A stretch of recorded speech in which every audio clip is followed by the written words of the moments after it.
The Führer believes that the spirit of this country is indestructible. He believes, in spite of what you said just now, Mr. Sherlock, that ultimately in so many years Great Britain will become reconciled to the inevitable. Not through any weakening of her spirit, but through the strengthening of her innate wisdom and common sense. As soon as that innate wisdom and common sense reasserts itself, as soon as you're willing to renounce your imperialistic convictions and cut your losses sensibly and courageously, then we can stand firmly together. Your country and mine, who have so much in common and combine to drive the evil forces of Jewry and communism from the face of the earth.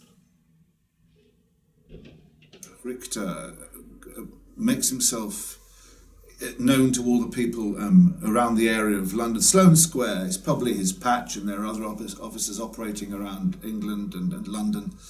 And he goes into the Shy Gazelle, which is the place, the pub where the play is set, and insidiously works his way into the lives of Fred Shattock, the owner, and their family and the friends, and buys them drinks, says he can get them cigarettes if they want, he can get them gin, because they, throughout the play, which is another lovely aspect, I would say lovely, but a fascinating aspect of his writing, is gradually, rather like 1984 and other pieces like that, they become less well off, they become more weary.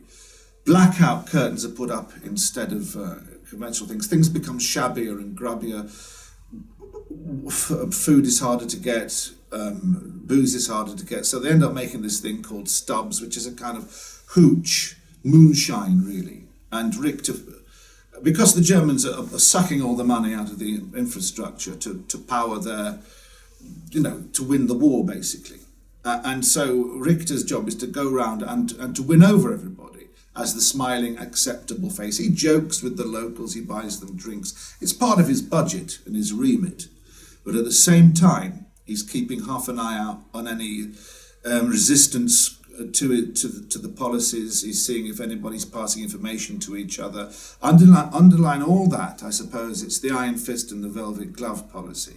His bottom line, his job is to, if anything kicks off, if there are any resistance, to his views, he has to interrogate them, and that's his job. I don't know whether he hates the idea or not, but he's certainly cold enough to understand that it's absolutely necessary.